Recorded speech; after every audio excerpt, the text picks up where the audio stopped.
शेळा घ्यायचा आहे.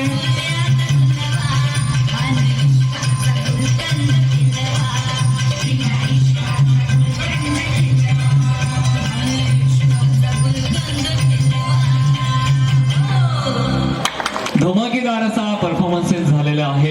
विविध कार्यकारी सोसायटीचे चेअरमन आदरणीय मोदीरामजी दरेकर यांना विनंती आहे की आपण स्टेजवरती यायचं आहे. बेटा खूपच मेहनत घेतली आहे. गाणं जरा लावणी स्वरूपाचं असल्यामुळे खूप एक्सरसाइज होते त्याच्यामध्ये. कधीपासून तयारी सुरू होती? केव्हापासूनच. अच्छा, केव्हापासून होती म्हणजे असं अनिश्चित वेळ आहे. आणि पुढच्या स्पर्धकांना या ठिकाणी रेडी राहायचं आहे. चित्ते काव्या